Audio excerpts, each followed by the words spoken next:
After a race filled with scandal, former Speaker of Israeli Parliament Reuven Rivlin is elected as the 10th President of Israel.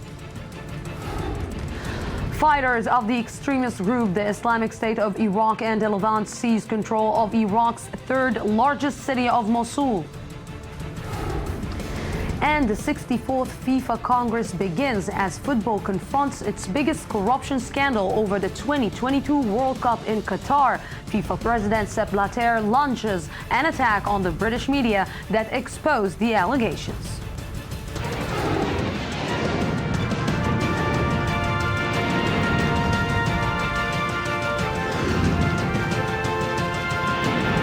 The News Today with Lucy Aharish. Good evening. Israel has a new president this afternoon. Veteran politician Reuven Rivlin was elected to the post after an election period marked with scandal. The vote was held among 120 members of parliament and went through 2 rounds where Rivlin defeated Mayor Shetrit, another veteran lawmaker. I-24 News reporter Eli Ochenberg brings us the pictures of the day.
For the candidate, Reuven Rivlin, 63 votes.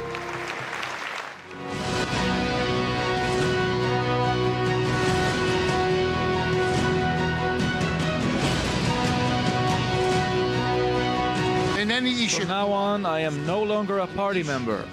I am everybody's man. I am a man of the people.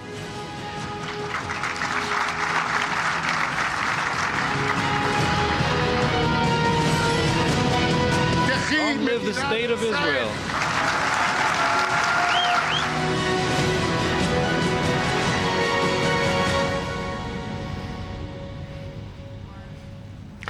The man of the people. Now back to the day's biggest winner. The man of the people, Reuven Rivlin, reached the peak of his political career today with his election to the Israeli presidency. But now here's a look at the long road and he had a long road that took him there. The first question that I want to ask you, and it's going to be straightforward, are you going to run for the presidency of Israel? When we will have to decide upon, probably I will decide, and probably I would be one of the nominees to become the next president of Israel. Reuven Rivlin is the 10th president of the State of Israel. The former Speaker of the Israeli Parliament belongs to the current majority party, Likud Beitenu. Born in 1939 in Jerusalem, he's remained closely attached to the city throughout his career, both in the civilian and political scenes, while even serving for a time as chairman of the city's famous Beitar Jerusalem soccer club.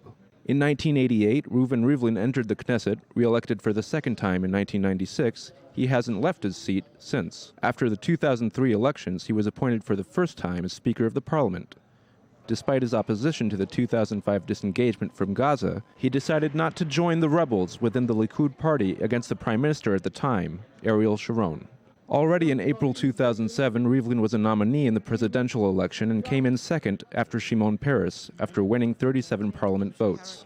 Ranked in 4th place on the Likud's list in the 2009 elections, he was unanimously re-elected as Speaker of the Knesset, serving until 2013. Reuven Rivlin has always claimed his opposition to the two-state solution, but rejects the idea of a binational state. He suggests instead joint sovereignty over the West Bank. It is time to find a way in order to bring to an end, first of all, the conflict, and then to see how we have to live together. Even if people would say there is a conflict between two people, both of them are right, we, the Jewish people, we have no other alternative. Rivlin had to wait until the very last moment to get Benjamin Netanyahu's official support for his campaign.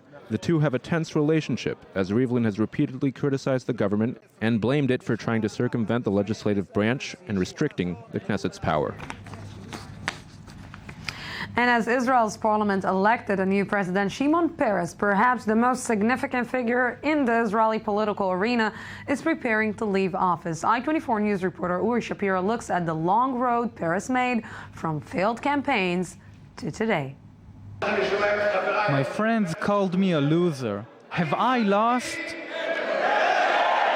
Israel 1997. Shimon Peres, leader of the Labour Party, is crushed by his own people at a party convention.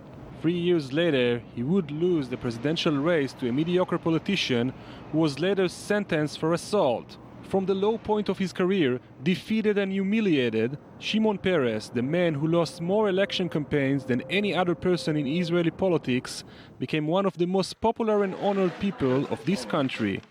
91-year-old Peres has been part of the most significant moments in Israel of the last 6 decades. As a foreign minister in Yitzhak Rabin's government, he was deeply involved in the Oslo Accords, the first agreement between Israel and the Palestinians in 1993. But above all, Shimon Peres was remembered back then as the man who was defeated in 4 election campaigns, but none of this is important today. Ever since Peres was elected president in 2007, he has managed to restore the lost honor of the Israeli presidential institution, a position tarnished after former President Moshe Katsav was charged in criminal court. During his time in office, Peres participated in countless events, met hundreds of officials, and was even honored by US President Barack Obama himself. Last year, another title was added to his name in the Guinness Book of Records for delivering the largest civic class in the world to over 7,000 students. This is a command to pursue peace all year long, every day again. We greet each other with the blessing, Shalom, Salam. This week's joint prayer for peace with Palestinian President Mahmoud Abbas may be the grand finale for Peres' impressive career. However, as insiders have recently suggested, even in his 90s, he is not ready to step down from political activities. The future may be unclear in Israel, but one thing is sure, Mr. Peres will be there and involved until his last breath. Yes. Joining me live from Jerusalem at the Knesset or Israeli Parliament is I-24 News diplomatic correspondent Tal Shalev. Good evening, Tal. So we know that Prime Minister Netanyahu had a tense relationship with President Shimon Peres. What can we expect that will be the relationship with the new president?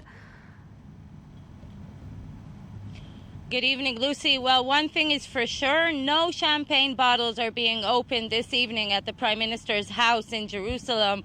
Even though Rivlin comes from Netanyahu's own Likud party, he represents the nationalist camp in the Israeli parliament. Netanyahu is not celebrating tonight, and there's a lot of historic bad blood between the two leaders. Many think that the common explanation given for this is personal, that Netanyahu's wife, Sarah, has a personal grudge towards Rivlin. But even if you take a more practical explanation, Rivlin is no yes man. And even as a Knesset speaker, he did challenge Netanyahu over and over again and didn't give him an easy time. So Netanyahu will probably have a difficult time with Rivlin. And the big question is, will Rivlin forgive Netanyahu for doing almost anything he could to try and undermine his candidacy? And that's the big question. The big question is if they will be able to cooperate. And if to judge by Rivlin's victory speech tonight, it's not clear because Rivlin used the speech to wink to Netanyahu twice. The first time was when he greeted the new First Lady of Israel, his wife Nechama. This, of course, probably was not accepted very happily in the Prime Minister's residence. And the other point worth noticing is that Rivlin expressed a lot of gratitude to Gideon Sa'ar, the Interior Minister, who is considered one of Netanyahu's future contenders on the head of the Likud party. Gideon Sa'ar is the architect of Rivlin's victory. He was the one who pushed it and supported him, and many perceive Rivlin's victory as Sa'ar's first step to challenge Netanyahu on the leadership of the Likud party. Yes, Tal Shalev, our diplomatic correspondent, thank you very much for this. In Iraq, Prime Minister Nour al-Maliki has declared a state of emergency and called on all the country's citizens to arm themselves and face the threat posed by the militant organization, the Islamic State in Iraq and the Levant, following a terrorist takeover of the nation's third largest city, Mosul. I-24 News reporter Shai Ben Ari has the story. Iraq has descended further into chaos as Islamic militants took control of the northern province of Nineveh late Monday night, including the country's third largest city of Mosul. Fighters belonging to the armed terrorist organization, the Islamic State in Iraq and the Levant, seized the provincial government buildings in Mosul. They were armed with machine guns and grenade launchers. Iraq's parliamentary speaker admitted the government was no longer in control of the region and even claimed to have asked the American ambassador for help with what he termed a foreign invasion. The situation requires the Prime Minister and the Presidency of the Republic to submit an urgent request to Parliament to uphold its responsibility and announce a state of emergency. The militants claimed they freed 3,000 prisoners during the takeover, though media estimates put the number at under half that. Additional reports emerged today that 28 Turkish truck drivers were taken hostage by the fighters. Mosul is the second city to fall into the hands of militant rebels after the takeover of Fallujah last January. The Islamic State in Iraq and the Levant is also heavily involved in the Syrian civil war and was formerly linked to al-Qaeda until breaking off ties in a power struggle last February. Mehdi Namouche, the suspect arrested in relation to the shooting at a Jewish museum in Brussels last month, has also been tied to the group that is quickly becoming a force to be reckoned with. This turn of events is the latest twist in a recent escalation of violence which has seen the country torn by a wave of terror attacks that have killed more than 100 in the past week. Over 4,000 have lost their lives since the beginning of the year. Yes, and with me on the phone is Murtada Al-Yusuf, a journalist from Iraq. Good evening. Thank you very much for joining us. Thank you. So, Mr. Al-Yusuf, can you tell us a little bit what is the current security situation in Mosul? Generally, Mosul is now outside the control of the state of Iraq. So overnight, militants have taken control of parts of Mosul on fifth day or fourth day of fighting. They also destroyed several police stations before moving towards the top security prison and the airport. This even made Iraqi's Prime Minister Nour al-Maliki ask Parliament to declare a state of emergency in Mosul. So under the Constitution, Parliament can declare a 30-day state of emergency on two-thirds vote by its members. Mr. Al-Yusuf, can you feel fear in the streets? Because right now you're currently right next to Mosul. So can you feel it on the street? Is it safe to leave your current home? My friend in Mosul told me that the militants appeared to be in control of several parts of the city, raising the black banners that are the emblem of the Islamic State. The fighters also seized the helicopters at the airport and seized the weapons depots. I think Iraq's Prime Minister must be reconsider about Iraqi security forces. This is not a game. It is the fate of Iraq. This is a disaster generally. Yes, Mr. Al-Yusuf, Murtada Al-Yusuf, thank you very, very much for this phone call with us. And with me right now is Senior Middle East Analyst Ali Waqid. Good evening. Thank you very much for coming to the studio. So, Ali, when the Prime Minister Nour al-Maliki is telling the citizens to arm themselves, this is a really emergency situation.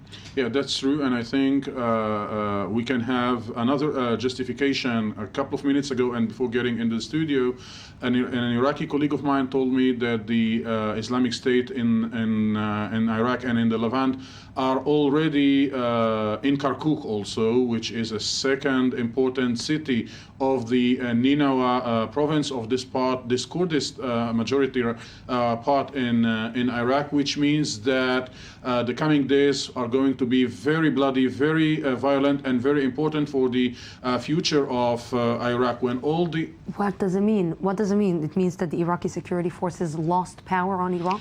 It means that, unfortunately, the jihadist group had led in the last couple of weeks a very clever operation when all the eyes were concentrated to Al-Anbar province and to the Ramadi and Al-Fallujah region with the suicide bombing attacks in Baghdad. When all the attention were there, the jihadist group were preparing this campaign in the very strategic region of Iraq, in the borders with Syria, the region rich of oil in Iraq, and imagining that these jihadist group are now having the possession of the region of petrol and oil in Iraq, it is very dramatic, Lucy. Ali Waqid, thank you very, very much for this.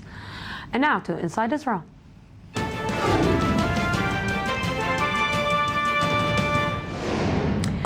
And today, Israeli journalists showed a rare solidarity with their Palestinian counterparts after a raid of Israeli police. But before we understand how does it affect the Israeli freedom of speech, let's see the report. The Israeli-Palestinian conflict is but, of course, the hottest issue of the region, but that didn't keep Israeli journalists from supporting their Palestinian colleagues in an act of solidarity. This story began last Friday when Israeli police raided the East Jerusalem studios of Palestine TV and briefly detained 3 staff members for questioning. Police spokeswoman Luba Samri stated that police carried out searches at the headquarters of the television channel as part of an investigation into the content of its programs, adding that no programs were interrupted and the investigation is ongoing. The suspicion is that Palestine TV is broadcasting incitements to violence. A few days later, 15 Israeli journalists who cover Palestinian issues united, distributing a letter of support to their colleagues and sent it to all Palestinian media stations. In the letter, they condemned the police raid and added, "Our condemnation is not in order to support people who break the law or to stop the police from doing its important job. Yet, we frown upon any move that minimizes the freedom of speech, intimidating journalists, and disrupting the broadcasts, no matter what the circumstances are." The Israeli reporters argued it is not a one-time event that Israeli authorities harm Palestinian media, mentioning the difficulties of Palestinian journalists near the Damascus Gate in East Jerusalem and in the refugee camp of El Arub in the southern West Bank. The Israeli journalists signed their letter with a message of political battles against the Palestinian Authority should not be handled at the expense of journalists. And joining me in the studio is Eli Ochomer. Good evening, Eli. Good evening, Lucy. So I have to say that it's very nice to see Palestinians and Israeli journalists are combining together. Absolutely, and if I may say, this is exactly what we're trying to do here at I-24 News, but we will not get into that, of course. And why not? We can't get into that. No. But last year, the action of the IDF and security forces against Palestinian networks and journalists caused a serious deterioration in the rank of Israel in the International World Press Index. It went down to to the 112th place, the rock bottom of Israel ever. And just so we'll understand, only Oman, Chile, Tanzania, Uganda, Mali, the Maldives, and Cambodia were considered less free than Israel. And this mainly because the actions during Operation Pillar of Defense, if you can remember, the IDF bombed several of media stations. So it harms not only the freedom of speech, but the Israeli reputation, something to think about. Now let's see what Israelis had in mind. Let's see. No, we live in a democratic country. There's freedom of speech and there's nothing to inspect. Some things might be inappropriate, and they're against us in an extreme way. So I'm not sure there should be a full inspection, but a partial one, of course. This should be done, but of course respect democracy and people's opinions. But when it comes to Israel's security, I think the IDF acts correctly, like last week. When in Rome, if these things are also happening on the other side, it needs to be done because our security is more important than anything else. Where does it put us, the journalists, I ask? In a very problematic situation, that's for sure. Eli Ochenberg, you summed it up in a very good way. Thank you very much. Thank you. And we're going out for a small break, 2 minutes break, and then we will be back for the daily question. Don't go anywhere. 2 minutes, and I'll be back.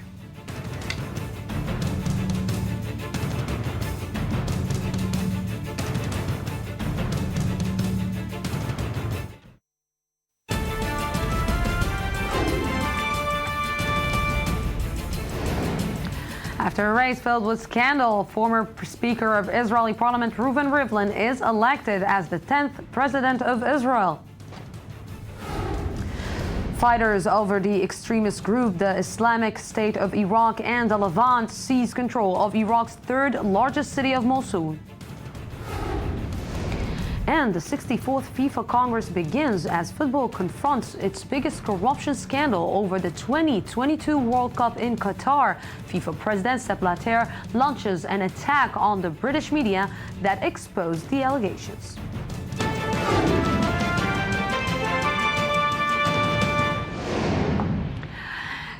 Welcome back. Today in London, a major 4-day summit opened on ending sexual violence in conflict, co-hosted by Angelina Jolie and British Foreign Secretary William Hague. It brings together officials from over 100 countries and looks to legal and cultural means of quelling the practice. Today on the Daily Question, we ask you, can legal measures stop sexual violence in war? And joining me is I-24 News editor Nurit Zanger. Good evening.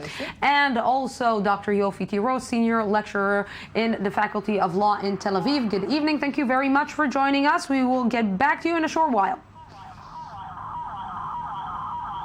She'll be with us. She will be with us. But Lucy, let's start right away with the poll on sexual violence in war. Angelina Jolie and William Hague hope to bring a lot of attention to this, so our viewers were a little bit divided, evenly divided almost.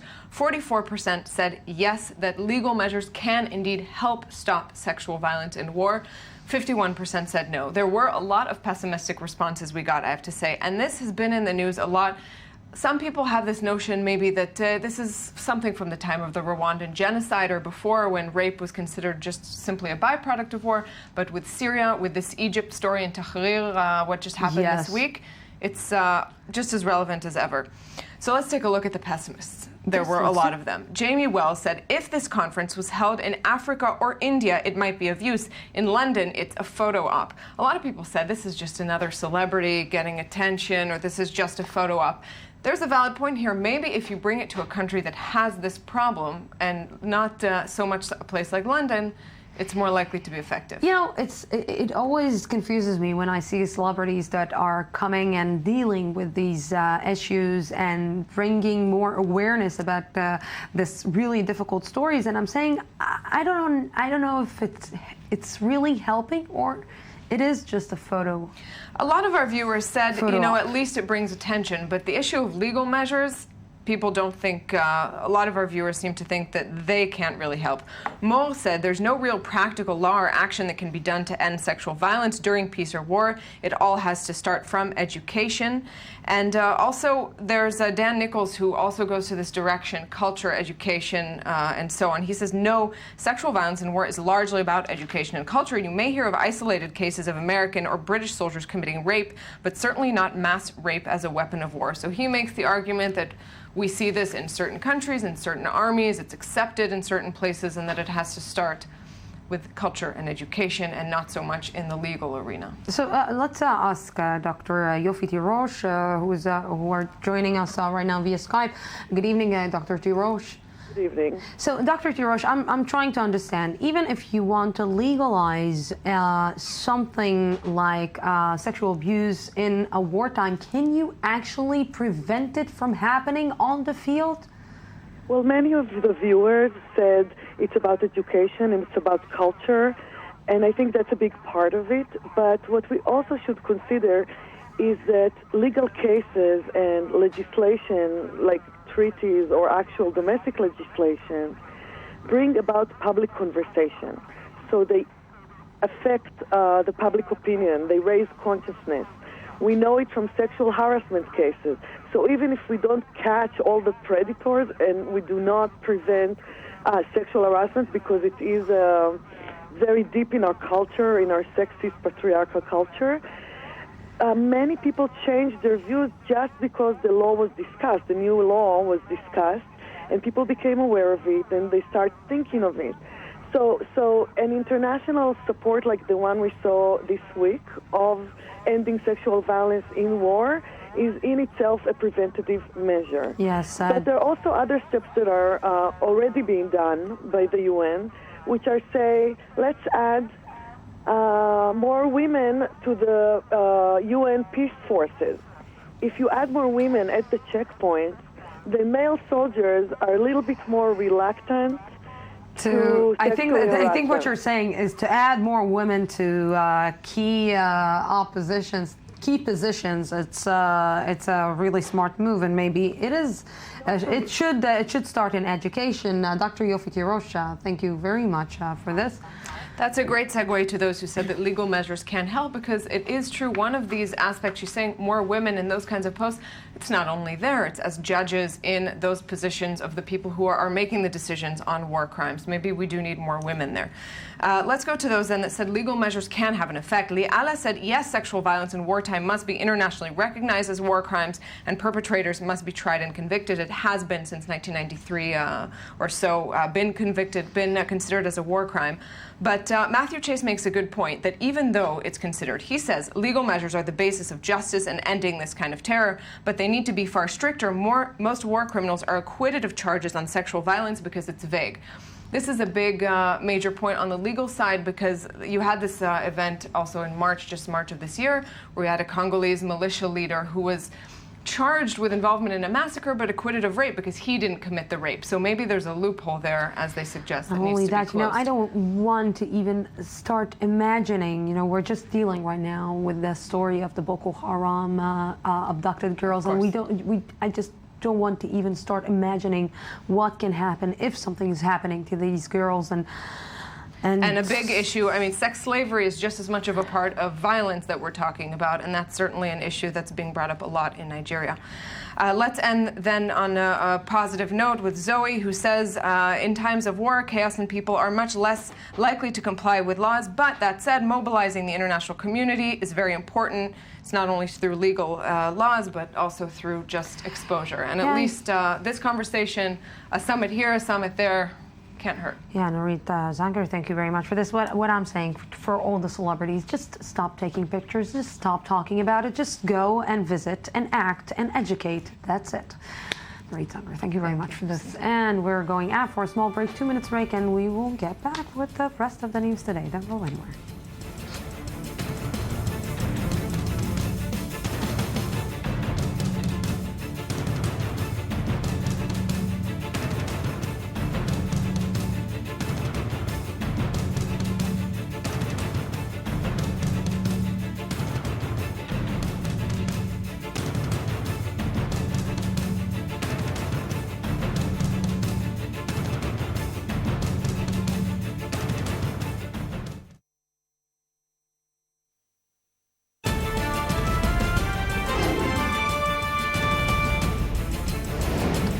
After a race filled with scandal, former Speaker of Israeli Parliament Reuven Rivlin is elected as the 10th President of Israel. Fighters of the extremist group, the Islamic State of Iraq and the Levant, seized control of Iraq's third largest city of Mosul. And the 64th FIFA Congress begins as football confronts its biggest corruption scandal over the 2022 World Cup in Qatar. FIFA President Sepp Blatter launches an attack on the British media that exposed the allegations.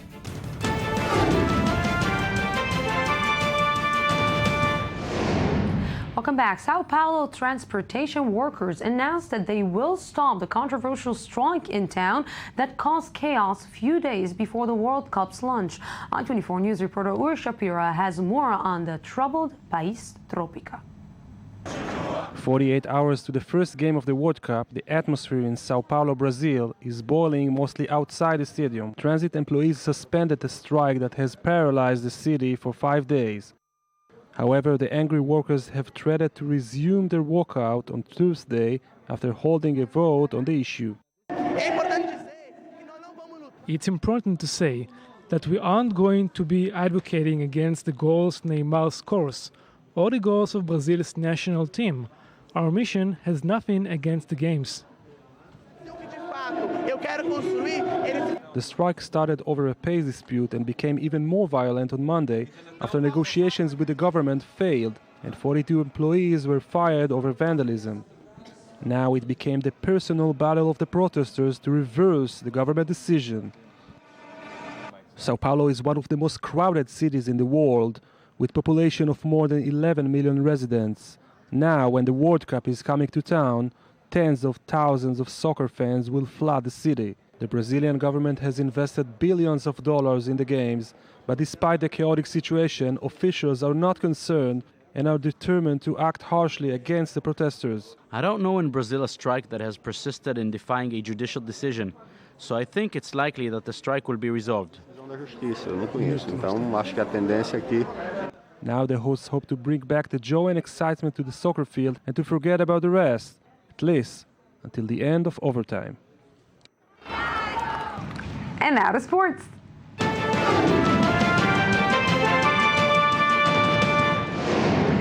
And with me in the studio is the host of I-24 News Sports Magazine, Jonathan Regev. Good evening, good evening. Evening, Lucy.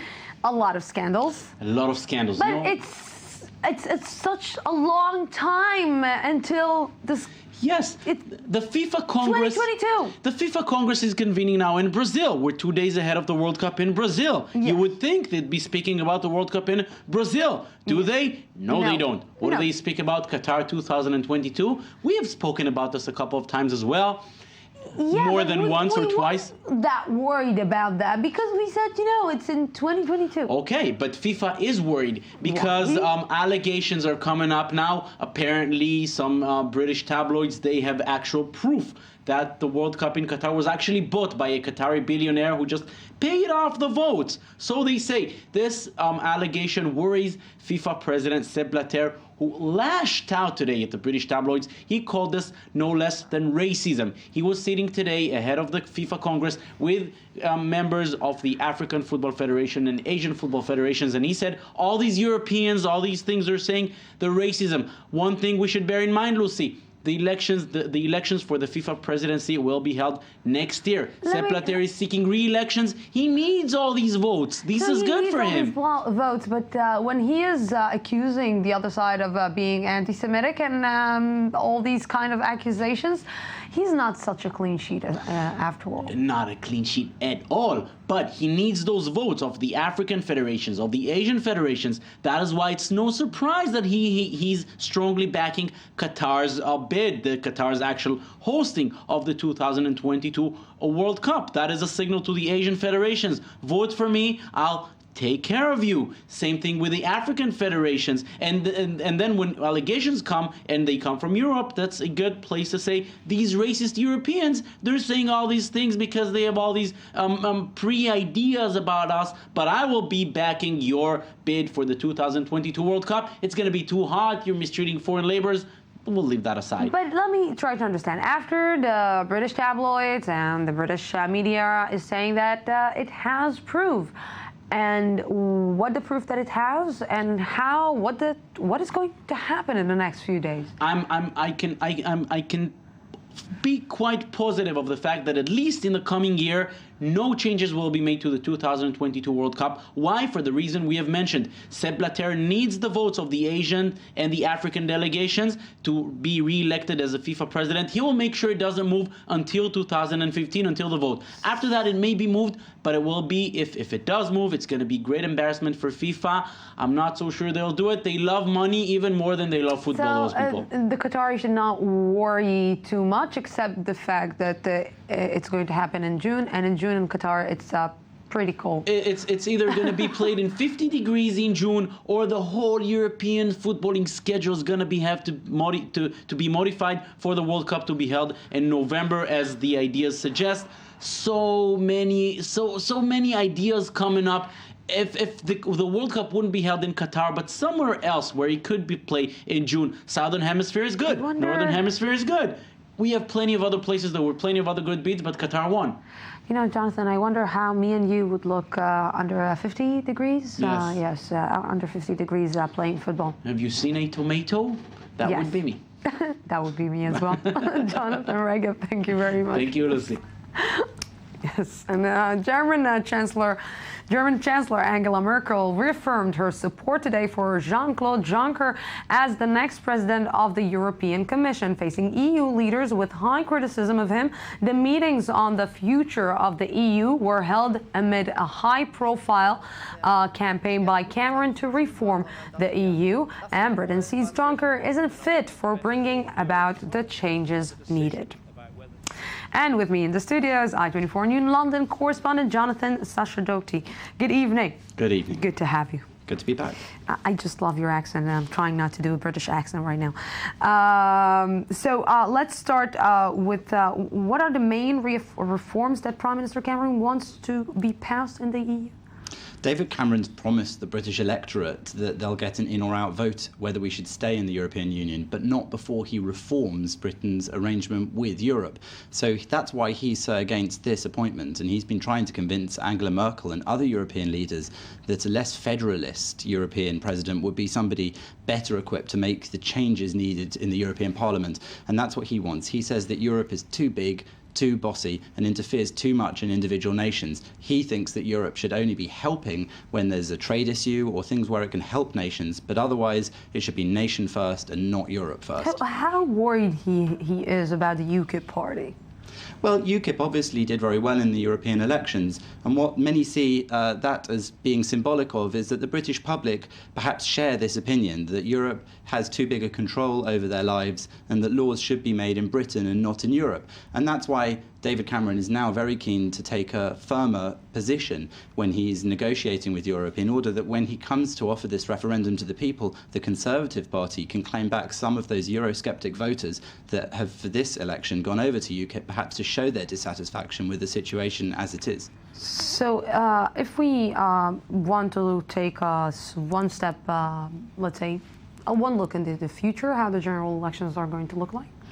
So the general elections in the UK are coming up, and all the parties are trying to differentiate themselves at the moment, which is obviously interesting because unusually for the UK we have a coalition government at the moment. So even the coalition partners are trying to set themselves apart from each other clearly. When it comes to Europe, David Cameron is hoping that he can prove that the Conservative Party can be a reliable home for people who are Eurosceptic, so that they don't feel the need to go and vote for UKIP. And Nigel Farage's party, which as yet has never had a member of parliament in Westminster and has enjoyed this success in Europe, which many see as a sign of dissatisfaction also with domestic politics. Why does it put the Liberal Party?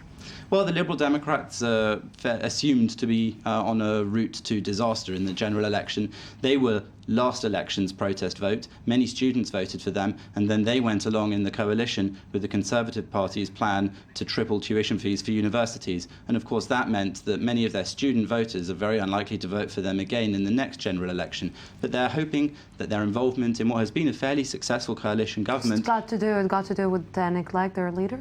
Well, Nick Clegg is obviously trying to set himself apart from David Cameron, which he can do clearly. And the Liberal Democrat parties under Nick Clegg say that they have been a controlling influence on the Conservative Party, toning down some of the tougher austerity measures that might have been taken without them in government. So they hope that they can still keep some of the support they've had in the past. Yes, Jonathan Sashadoti, thank you very, very much. Good to have you here in the studio.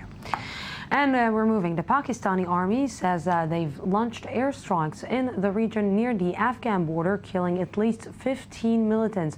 According to an army statement, the air raids targeted 9 militants' hideouts in the Khyber tribal region. The action came less than 36 hours after Pakistani Taliban militants launched an assault on the nation's busiest airport in Karachi, leaving at least 30 people dead. A second attack today saw gunmen attack a security checkpost outside the airport. And we're moving in South Korea. Trial began for crew members of the capsized ferry that left over 280 passengers dead. The incident was the country's worst maritime disaster in 20 years. Today, the family still in anguish came to have their say. More from Elza Mimon and Charles Bublezer. The trial of crew members from the South Korean ferry began with shouts of murderers from the victims' relatives and friends who came to express their anger. Their hatred centers around Lee Jeon-seok, the captain of the ferry which sunk on April 16th. He was among the first to escape from the sinking ship. 292 people lost their lives and 12 are still unaccounted for, most of whom were teenagers on a school trip. Following the disaster that shocked the entire country, no lawyer was ready to defend the captain and 3 other crewmen. They faced the death penalty for homicide through willful negligence. I think he should have confessed that he did wrong, but he keeps denying his own crime just for his life. So I think he deserves the death penalty. Young court-appointed lawyers were designated to defend them. 11 other crew members are facing lighter charges. The preliminary hearing highlighted the responsibility of the shipping company. The merchandise on board was twice the recommended amount, and the ship contained illegal cabins, making it less resistant to the swell. Even more, the staff didn't receive proper training. The owner of the company is still on the run. Police have been making efforts to capture Yoo Byung-un, but it does not make any sense that they haven't caught him yet. They need to recheck arresting methods and explore every possible means to bring Yoo to justice. This tragedy deeply marked the South Korean public opinion, even leading the prime minister to resign. Now, some of the victims' relatives are seeking revenge. At the Gwangju court, some of them even asked the judges to, quote, let the families execute, unquote, those responsible for the disaster. When Israel's at-risk youth need a place to go to put their life back on track, they head north to Nirim. I-24 News correspondent Daniel Ziri has their story. A peaceful scenery just a few miles away from the city of Haifa in northern Israel. Welcome to Nirim. This place is home to about 100 teenagers coming from all over the country. Nirim is a center for youngsters on the verge of danger. Most of the children come here following a court order. Some of them crossed the line and were involved in criminal acts. They're not delinquents, but they took part in some acts of delinquency. The boarding school is fostered by one of the most prestigious units in the Israeli army. As they arrive here, these teens are accompanied by volunteers, social workers, and psychologists who help them through a process of personal development. The goal, helping these youngsters readjust to society, obtain their high school diploma, and eventually serve in the IDF. Our approach is to talk to the teenager, to work with him and to teach him, while focusing on his capacities rather than his failures. We see the youngster with all his strengths, and that allows us to set much higher objectives than those fixed so far. This transition is done through a lot of communication, but also through techniques such as wilderness therapy, a process which can be often very difficult for these adolescents. My father passed away when I was 6. I didn't know how to manage my feelings. I went through drugs, violence, police, a lot of pain. I came here at the age of 15 to start changing and redirecting my life on the right track. At first, I had a hard time fitting in. There were group discussions, but I didn't say a word. On the second year, I started to open up a little bit to the people here.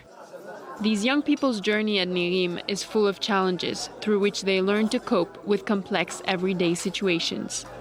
Before then, when I had a fight with my parents, the first thing I did was to run away. I didn't cope with the difficult things happening in my life. I didn't admit my wrongs, and as I spent some time here, I learned to recognize the harm I was causing. I've learned to quietly express my feelings, to explain what I felt, and not to do so with problematic behaviors. I'm a much calmer and more reasonable person. I deal with life in a much more relaxed manner, and if I fail doing something, I've learned it is not the end of the world. I've discovered my strong points within me. Here they want to make you speak out and express your feelings, but I also discovered the bad things I had in me. For example, I used to seek revenge any time people bothered me. In just a few months from now, some of these young adults will have graduated from school and joined the IDF. Despite the fears and dangers that may come with this new beginning, they feel like they now hold the necessary tools to face life outside of the gates of Nirim. And now to economy.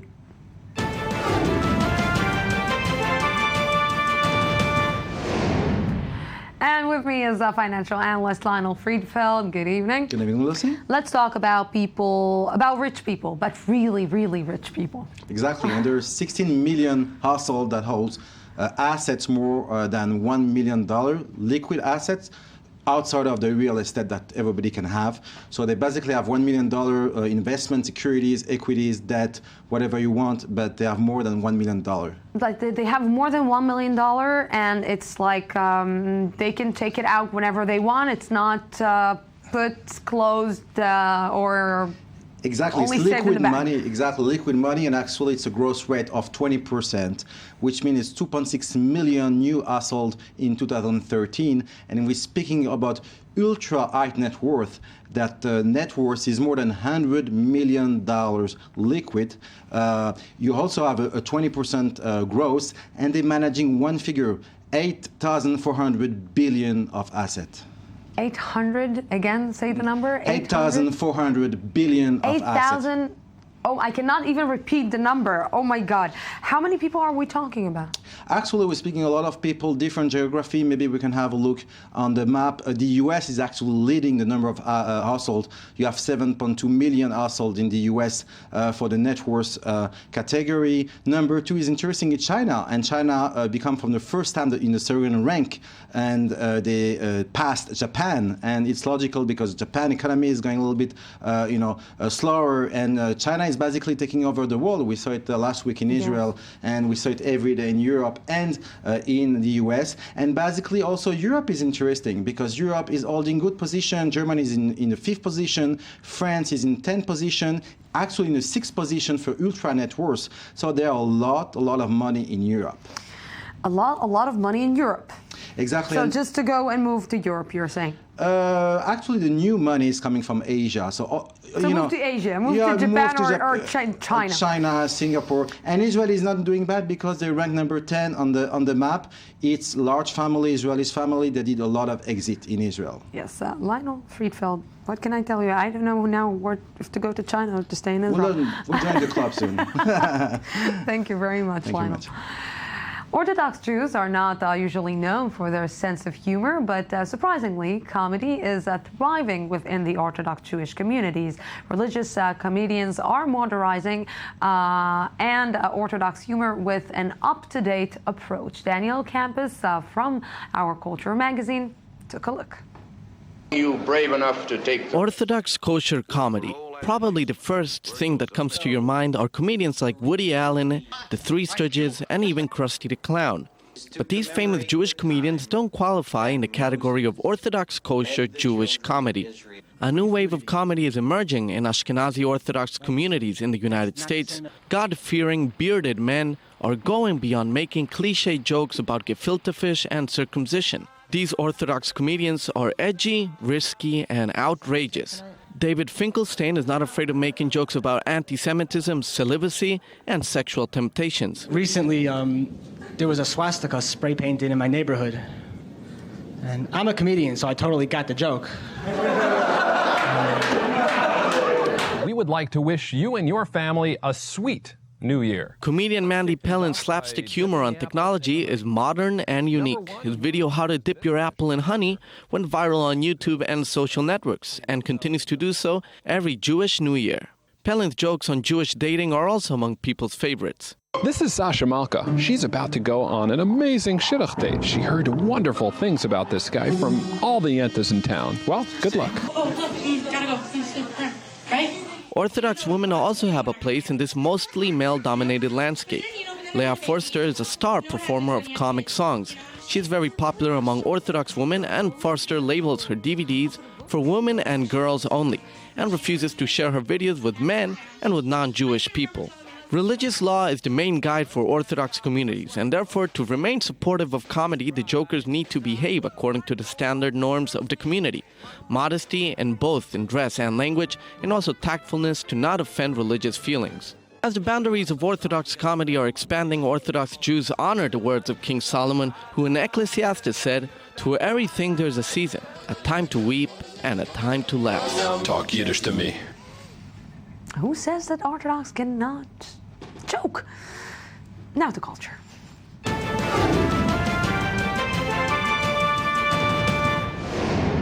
And with me is the host of I24 News Culture Magazine, Oded Goldberg. Orthodox can have jokes.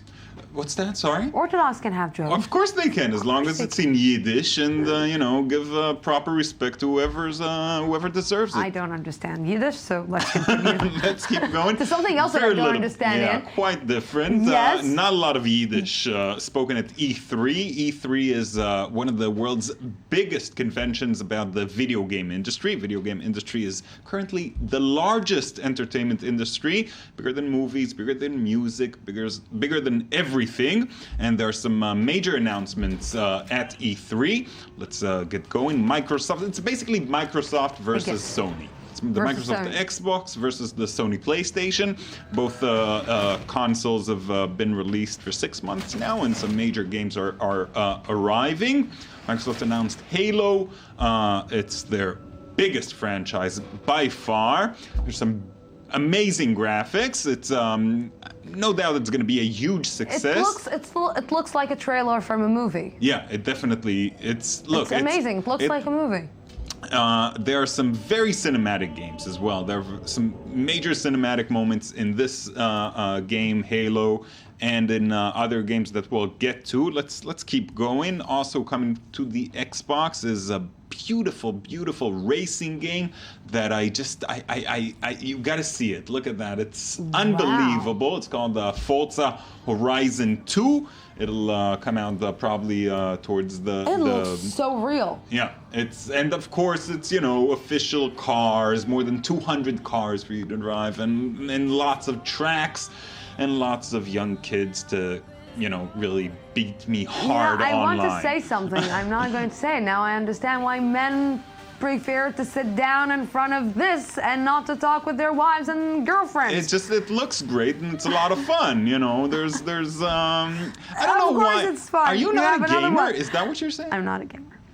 Well, I'll try to do something about that. Maybe this next game, Uncharted 4, coming to the PlayStation. Now that's a cinematic game if there ever was one. It's also a huge franchise for Sony. Major, yeah, it looks amazing. It looks unbelievable. Better than real. Wow. You've been out of the game for a long time. I cannot believe it. But you know what? It's not enough that we have World Cup and now video games and just no place for us women in your lives. What are you talking about? It's practically every week it's Fashion Week somewhere. Yeah. Gerber, thank you very much for this. We're going out for a break.